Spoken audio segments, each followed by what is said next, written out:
chosen ones, empaths. When I was at the start of my journey, I just awakened to the narcissist was a liar, and this was someone who I completely believed to be 100% true and honest, and I believed we were soulmates. So this lie, I know it might seem not that important to you, but this lie that I caught them out about deeply hurt me because I was so connected to this person, right? And I heard a bit of advice. It might not be what you want to hear, but I heard some advice from a friend that said to me, it can always be worse. And when I first heard the advice, it can always be worse, I thought, what a load of rubbish, right? What a load of rubbish about it can always be worse. Look at the situation I'm in, right? But we do need to take into an account it can always be worse, okay? But one thing you need to get ingrained into your mind early on, regardless if you've been discarded, right? If you've been discarded or it's a reverse discard, so they put you through a lot of grief and pain, so you end up getting rid of them. Regardless, you know what I'm saying? If they discarded you or you cut them off, right? And you feel the wounds are still fresh, you need to accept that the relationship is over. This was another bit of advice I got early on. And I didn't want to accept it. I didn't want to accept the relationship was over. But if you take the approach where you say, nah, the relationship's done. I've either been discarded and I've tried to pursue them. I've tried to work things out, talk things through, try and fix things. Remember, the narcissist knew you were gonna do this if they discarded you. They knew you would try and fix things, which is what I tried to do. I tried to fix things, right? If you had to cut them off because they were too abusive and now you're feeling slight regret or something like that, what you've got to understand is you've dodged a bullet, you've escaped a blessing, and you may not have seen the full unmasking. You may have seen the full unmasking, but you may not have seen the full unmasking of the narcissist. And if you've got them away from you, you need to count your blessings. But early on, you need to understand that one, is over, and two, who the hell is this person to you? I don't know how long you lot have been together, right?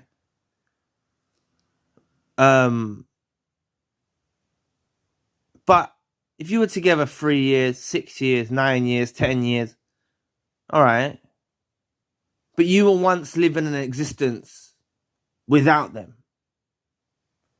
So if you're in pain now from the separation, it's because you've been conditioned to be used to being around someone. So you may be slightly codependent in some way, right? Which I was codependent. It's natural. It happens to us as empaths, right?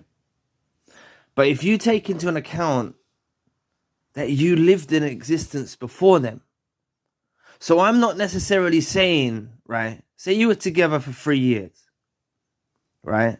This is the way I looked at it in my life, right? I said to myself, all right, I spent 3 years of my life with this narcissist, right? It's only, 3 years is a long time, but it's not a long time, but it's still a period of time, right? So some of you lot have spent decades. I know, I'm just saying, but I spent 3 years with this narcissist, right? And I said to myself, realistically, when I go through 3 years on my own, that's gonna be a reset. I even told the narcissist, I said I'm not gonna move on. I did move on before the 3 years. But I reverted back to my old ways where I said I'm not going to move forward. Because I said to myself that if I was so blind and naive to have allowed someone into my life like this, got engaged, being very, very close, right? Very close, helping them when they was ill, like doing a lot for this person, and I've seen wrong, you know. I wasn't exactly saying it in these words when it first happened, but this was my thinking. I was thinking, if I spent this period of time, then by the time I achieve 3 years by myself, it's going to reset the clock back to zero. I would have been in an existence by myself for 3 years. Now, I'm not saying you need to do the whole number of years. So if you've been with them for a decade, I'm not saying that you need to take a whole decade to reset, because I believe that the longer that you was actually in a relationship with them, you probably even come to terms with the separation. Maybe you did, maybe you didn't, but you probably come to terms with the ending of the relationship before. Maybe it wasn't just a brutal discard out of nowhere, you know? You might have actually turned cold to each other, been distant from each other, grown separate, you know, maybe that could have been a possibility. But what I want you to understand is you need to go through like a refractory period, if that's the right word. Like you need to go through a period of inner healing and work and coming to terms with your newfound reality and accepting your newfound reality. The relationship's over. You may get hoovers from them. You most likely are going to get hoovers from them. And this is why, if early on you say to yourself, when the wounds are still fresh, the relationship's over, I'm not going to accept them back. You know, I was deceived by a person who made me think they were the true person, and they've not wasted a number of years of my life, but they've wasted a period of time in some aspects, you know, in the love category, right? We get taught how to love harder. We get taught how to find a meaningful relationship. We get taught what real love is by actually being around the dusty weirdo narcissist, right? We actually learn what we actually desire in a relationship, or what we think we want from a relationship, compared to what was offered in that relationship. So it's not like it was all lost time, but I'm saying they've took a number of years of our life and our existence, and they've drained us through this period. So you need to just come to terms that you're dealing with a social chameleon, someone that had mirrored you the whole time to get you to open up, you know? And you don't want this person back in your life. You're actually looking at this new reality, even though it hurts, even though it stings. This new reality you find yourself in, alone, without the narcissist.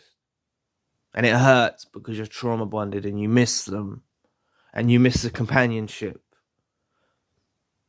Actually look at this new existence as a blessed existence. This was a divine intervention that took place that actually separated you from very, very bad, scummy, dusty weirdos, right?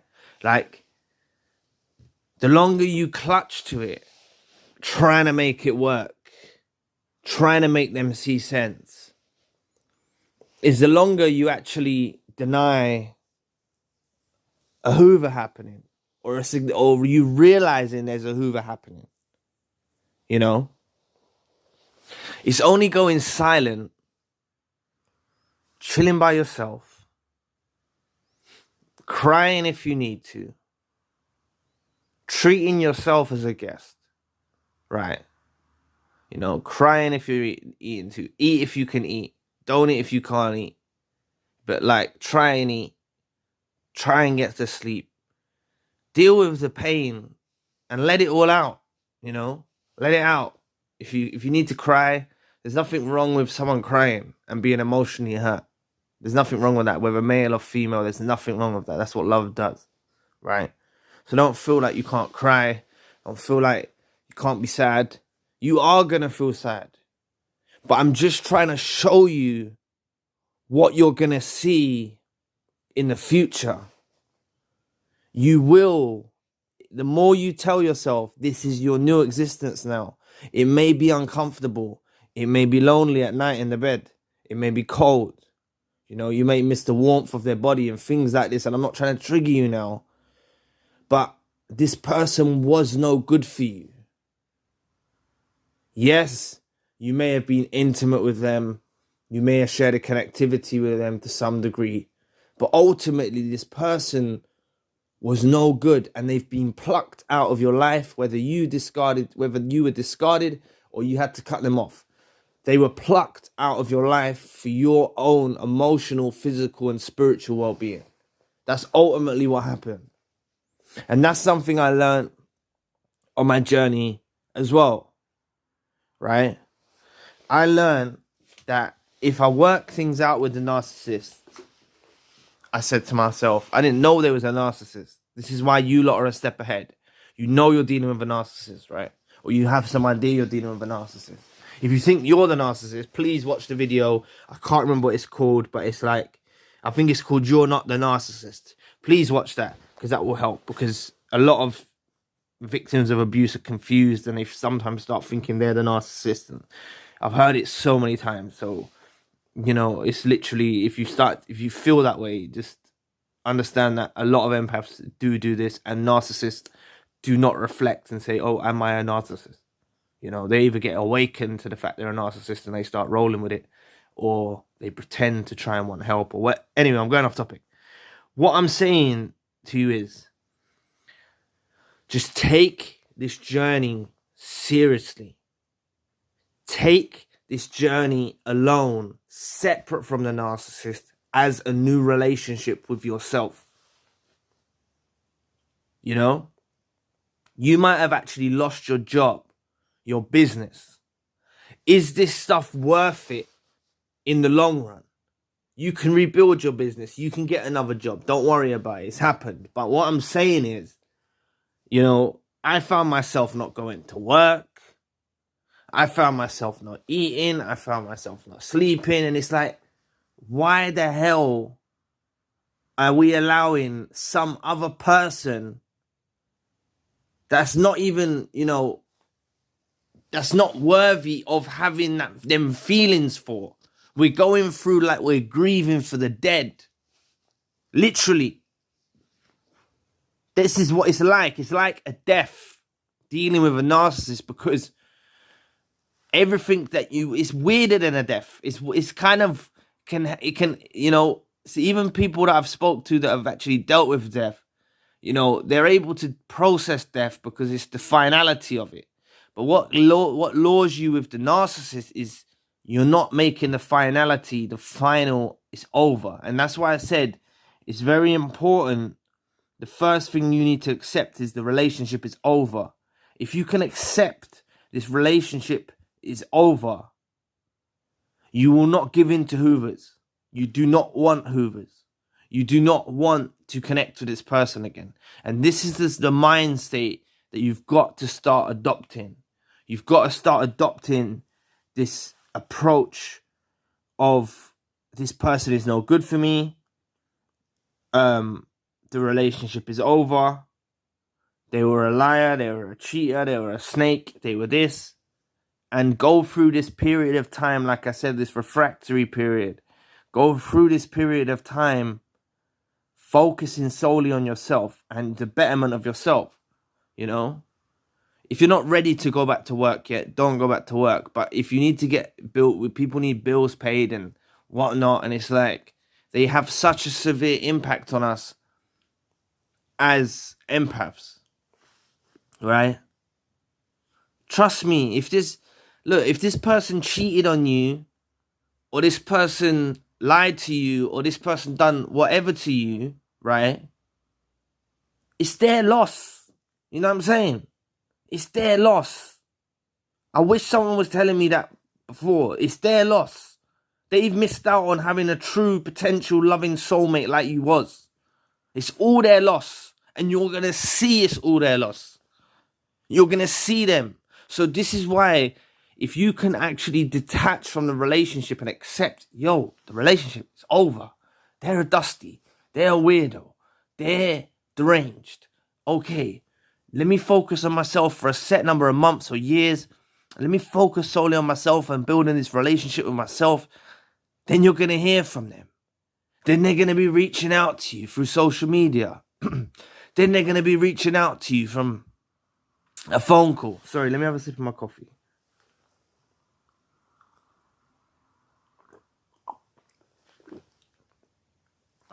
Sorry, that's rude. I should have said to you to get one. I was meant to say for you to get a coffee at the beginning of the video.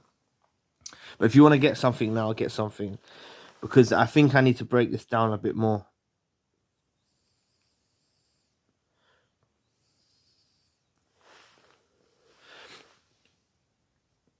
But yeah, I've lost my train of thought. But look, if you accept this relationship is over, okay? I'll just recap. You accept this relationship is over. You know this person is no good for you. They've denied you a number of years of true love. We can sum it up like that, right? They've denied you the true love that you desire, that you need, and you actually require this true love, right? It's not like you should be in a one-sided relationship. So this new existence that you find yourself in, that's hurting so much, is actually for the betterment of you. This road that you're going down now alone, separate from the narcissist, on your own, away from them, is actually better for your existence. You are going to have opportunities to meet new people in the future. You will have opportunities to meet people very soon on. And I would advise from experience, don't rush into these relationships with people very soon on. Because it's what I done. 3 different people. I was forming bonds with, 3, not at the same time, but 3 different people. I went, and started forming bonds with. I didn't get too far with these people, but it wasn't helping me, right? Me understanding that you lot are a step ahead than I was. A lot of you are a step ahead than I was because I didn't know I was dealing with a narcissist. This is what was keeping me bound. You have the main ingredient to disconnect. You need to disconnect from them emotionally. It's a cold thing to do. I know this person meant so much to you. I know this person was once your loving soulmate or whatnot, right? But they're not that. They're not that. They mirrored you and they created an illusion, right? So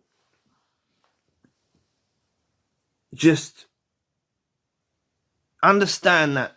Let's touch on it can be worse, right? It can be worse. Like me trying to reach out to the narcissist, me trying to sort out the relationship made it worse for me and my situation. They managed to manipulate me, gaslight me, do loads of other stuff through me still trying to maintain contact with them and try and sort things out. This is why if you can be cold, know that no contact is super effective. No contact, going no contact is more effective than any words that you can, conjure. Any words that you're going to come up with and start talking about to the narcissist is wasted. 1, because it's just they're looking at it as an energy source and they're just draining you. And 2, they don't reciprocate what you say. And 3, they're just dusty weirdos. So there's absolutely no point discussing with this person the relationship or how you feel. There's no point telling this person, oh, you hurt me. Oh, you done this to me. There's no point, I did type an email to the narcissist and I think this was actually crucial to my healing. A lot of you have discouraged, like you said, I don't understand why that would be helping your healing, but I'm telling you, by me putting pen to paper, this is why, like, if you wrote a list and wrote a pros and cons list, you don't have to give it to the narcissist as such, but you write a pros or cons list of why it's a good relationship, why it's a bad relationship. That could be an idea for you, you know, and you'll see on this paper. And anytime in a moment of weakness, you just need to read that paper and see, look, all these things that was bad. All these things that was bad. And it will be like a reinforcement for you. And it's like a therapy. You see, when I wrote the final email to the narcissist, I put everything that they done. For some reason, God guided me. I swear I prayed the whole time when I was writing that email. I prayed the whole time. Like, I would constantly stop and do prayers in little intercessions in between the email, because I really wanted this to work out. So I was trying to be in my most purest state of mind. And by me being in my most purest state of mind, there was no malice or hatred in the email. But it was like non-verbally, like I was telling them about themselves and the things that they'd done. But it wasn't allowing me to get angry, or it wasn't allowing me to talk down to them or anything like that. But I was putting scenarios like about lying from scripture references and things like this. I was just doing things like I knew they lied. Like, so I was writing it out and I called them out on their stuff, but there were several other things that added information in. It was a very detailed email, right? And what I'm trying to say is it brought me that closure because I gave that to a person. And anyone in their right mind, if you read it, you'd be like, oh, that's deep. Like, you know? And all they wanted to do was carry on moving the goalpost. And this is probably because they were caught in a new supply. They weren't really resonating with the message that I was trying to spread. They weren't really reciprocating what I was trying to say. Yeah, probably with a new supply at the time. But that was my closure, you know? So write a pros and cons list or something like that. You don't have to send it to them. Just do it for yourself. And, you know, this was my knowing, you know, I said to myself, before I sent it, I said, if this works out, it's from God. If it don't work out, it's from God. And it didn't work out. And now I'm in the future where I've had hoovers that the narcissist has tried to reach out to me and tried to re-engage with me. And I don't care about you. I don't want to engage with you. That's how my stance has been in these scenarios with the Hoover. So if you're hurting now and you're just wanting validation or attention or some kind of recognition from the narcissist, go in no contact, going on your own journey, getting back to work, starting your business, finding something maybe even in your purpose. You discover your meaning and you discover new opportunities in life that you couldn't do before during this time. You know, like take yourself on holiday if you got the means to go on holiday. Like that helped me because I went and worked abroad. That helped me going abroad to a new location. I was living, eating and sleeping and working in a new location, a new environment, meeting new people. And to be honest, I just rode pretty solo on that journey anyway, because I was with the people from work, but I used to just like take this long walk to the shop. I used to take this long walk to the local bakery and the shops and stuff like that, like in the mornings when I was off work. And they had a van, but it's like I was just doing my own thing. And that's also what I done. I should have mentioned this earlier for all those that have clicked off, but like try get into a pattern of walking again. You know, if you just go on a gentle walk, it doesn't have to be long, right? It could be 5-minute walk. Right? You just go on a 5-minute walk, get ready, go on a 5-minute walk. It releases endorphins. The longer you walk, the better, you know? It releases endorphins. The way that you was thinking before you left the house, when you come back, you'll be thinking in it with much better clarity, you know? So take walks. Do things like this. This is all healing for you. This is all healing for you. Honestly. And just understand, like, if someone, this person, you know, if you were discarded or whatnot, or you had to cut them off, regardless, like, if this person was serious, like, they wouldn't have let you go. They wouldn't go to a new person. And I know that might be triggering for some of you now, but, like, they do honestly go to new people very quickly. And it's like, it's nothing for you to look at yourself like, oh, they've gone with a new person, like, I wasn't performing as well in the bedroom or anything like that. It's nothing like that. These persons are, they're hoes. Male or female, they're hoes. They will just go to a new person in spite of you, to hurt you, to make you crumble, to destroy you. That's what you're dealing with here. You're dealing with someone who wants to destroy you. You're dealing with someone who has hatred, resentment for you. There's no love. There's none. We was addicted to the love bomb at the beginning, right? And this is why, if you tell yourself the relationship is over, if you tell yourself, I do not want to partake in this relationship again, I do not want to go in the future in this relationship again, I do not want to allow a Hoover to re-engage with them again, you know, this is the best recipe. Understanding the finality of the relationship. You see, I was forced to do no contact. I was forced, because police was involved, I was forced to do no contact.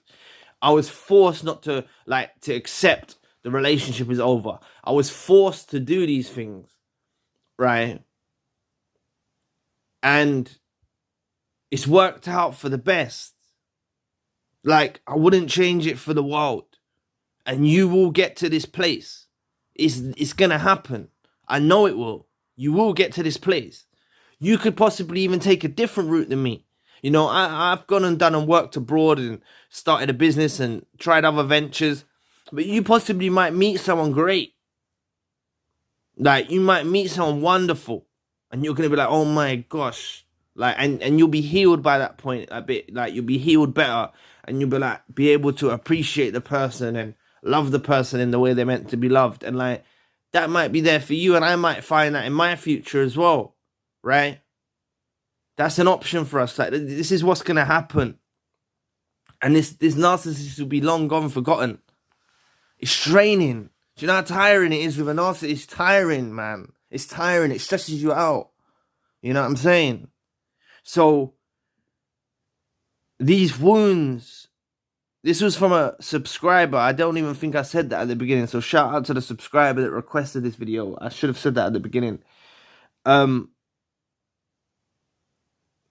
You know, the wounds being fresh, they heal, and you get a thicker skin.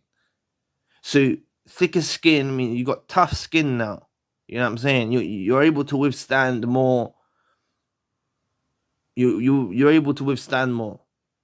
But I'm not asking you to go and withstand more and be in the relationship and, like, take a beating from the narcissist. I'm not physically, like, literally, or not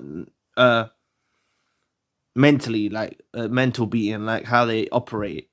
I'm not asking you to go back in there and be a person like that for the narcissist. I'm asking you to be thick-skinned away from the narcissist. These feelings that you have, these tendencies of love, these tendencies of care, strip them down, strip away from that.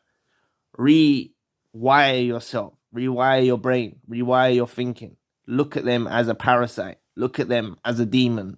Look at them as evil. Look at them as messed up. Look at them as deranged. Look at them as something that is so beneath yourself, and that you settled for some dusty, like I did. We settled for a dusty, and that's the way we got to look at them. You know what I'm saying? Right? So, this was just some advice to take into consideration. I hope the subscriber helps. This helps the subscriber or anyone who's still feeling fresh wounds. But the main ingredient is understanding what this is what you have. You have the main ingredient, and the main ingredient for my healing ultimately was discovering narcissism. As much as I said the final email and stuff like that, discovering there was a narcissist and piecing together the things, this will be crucial for your healing. You know, the more you find out, the more you recognize this is where your closure comes from.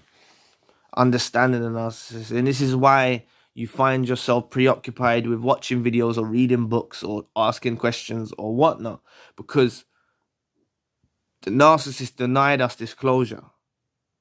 So it's like an abundance of information out there, right, for you to learn and resonate with.